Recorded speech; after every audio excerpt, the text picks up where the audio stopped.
Hello বন্ধুরা, welcome back. সবাই কেমন আছেন? আশা করি অনেক অনেক ভালো আছেন। গাইস, আজকে আপনাদের সাথে এমন একটি ক্যামেরা শেয়ার করব যেটির মাধ্যমে আপনি ছবি তুলতে পারবেন, যেমনটা স্ক্রিনে দেখতে পাইতেছেন। আর ছবি তোলার ক্ষেত্রে আপনাকে কিছু সেটিং করতে হবে, আর এই সেটিংগুলো আপনি স্টেপ বাই স্টেপ ফলো করবেন। তো চলুন আমরা কথা না বাড়িয়ে ভিডিওটি শুরু করা যাক। আপনি সর্বপ্রথম চলে যাবেন এখান থেকে গুগল প্লে স্টোরে। গুগল প্লে স্টোর ওপেন করার পর এখানে সার্চ অপশন ক্লিক করে দেবেন এবং আপনাকে একটি অ্যাপস ডাউনলোড করতে হবে। তো ক্যামেরা অ্যাপসটির নাম হচ্ছে এইচডি ক্যামেরা ফর অ্যান্ড্রয়েড। এটা লিখে আপনারা সার্চ করে দেবেন। আর সার্চ করার পর এখানে আমি ক্যামেরাটি ওপেন করে দেখাচ্ছি। আর এটা দেখতে পাচ্ছেন, এটা রেটিং পয়েন্ট কিন্তু অনেক ভালো। এই ক্যামেরাটি আপনি আপনার ফোনে ডাউনলোড করে নেবেন। যেহেতু আমার ফোনে ডাউনলোড করা আছে, সেহেতু আমার ডাউনলোড করার প্রয়োজন নেই। এখান থেকে আমি অ্যাপসটি ওপেন করতেছি। বন্ধুরা, এখান থেকে ওপেন করার পর এরকম একটি ইন্টারফেস দেখতে পারবেন।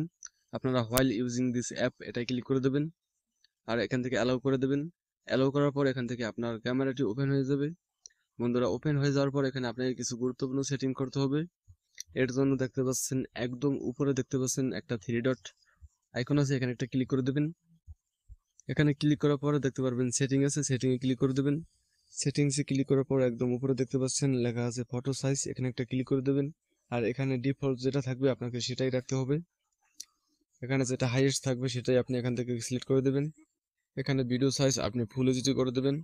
ফুল এইচডি করার পর আপনি পরবর্তীতে একটু উপর দিকে স্ক্রল করবেন। স্ক্রল করার পর এখানে একটি সেটিং আছে, গুরুত্বপূর্ণ সেটিং। এখানে দেখতে পাচ্ছেন লেখা আছে ফেস ডিটেকশন, এটাকে আপনাকে অন করে দিতে হবে। ফেস ডিটেকশন অন করে দিলে আপনি যখন ছবি তুলবেন তখন অটোমেটিক ফোকাস নিয়ে নেবে। বন্ধুরা, এখানে উপর দিকে স্ক্রল করবেন এবং দেখতে পারবেন লেখা আছে ইমেজ কোয়ালিটি, এখানে একটা ক্লিক করে দেবেন। আর এখানে ক্লিক করার পর এখানে একদম নিচে দেখতে পাচ্ছেন 100% দেওয়া আছে, এখানে আপনারা 100% ক্লিক করে দেবেন। তাহলে আপনি যখন ছবি তুলবেন সেটা ছবি পাওয়া যাবে। এখন ছবি তোলার ক্ষেত্রে এখানে বাম দিকে একটু স্ক্রল করবেন।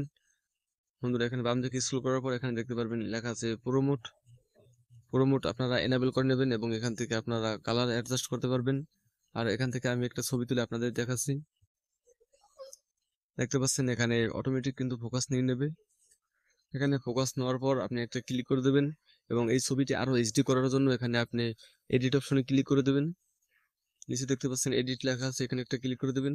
আর এখানে ক্লিক করার পর এখানে দেখতে পাচ্ছেন অনেকগুলা আইকন। আপনারা ডান দিকে স্ক্রল করার পর এখানে দেখতে পারবেন লেখা আছে অ্যাডজাস্ট। অ্যাডজাস্টে ক্লিক করার পর এখান থেকে আপনি খুঁজে বের করবেন শার্পনেস। এখান থেকে আপনারা শার্পনেস বাড়িয়ে দিবেন। তো শার্পনেস বাড়িয়ে দেওয়ার পর এখানে দেখতে পাচ্ছেন ছবির কোয়ালিটি আগে থেকে অনেকটাই বেটার দেখাচ্ছে।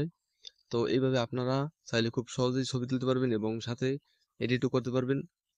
আরও অনেক সেটিংস আছে যেগুলা আমি আপনাদের দেখাচ্ছি। তো এগুলো ছাড়াও এখান থেকে আপনি বিভিন্ন রেশিওতে আপনি ছবি তুলতে পারবেন।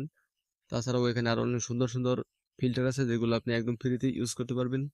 আর এই ফিল্টারগুলো কিন্তু প্রত্যেকটা ফিল্টার অনেক চমৎকার, চাইলেই আপনি ব্যবহার করে দেখতে পারবেন। বন্ধুরা, আমি এখান থেকে কিছু ফিল্টার আপনাদের দেখাচ্ছি, আপনারা অবশ্যই ডাউনলোড করে নিজেরা ট্রাই করে দেখবেন।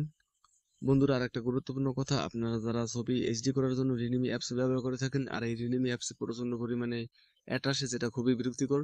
আর আপনি কিভাবে এই বিরক্তিকর অ্যাডগুলো বন্ধ করবেন চাইলে এই ভিডিওতে ক্লিক করে খুব সহজেই দেখে আসতে পারবেন। আর এইটা 100% কাজ করে।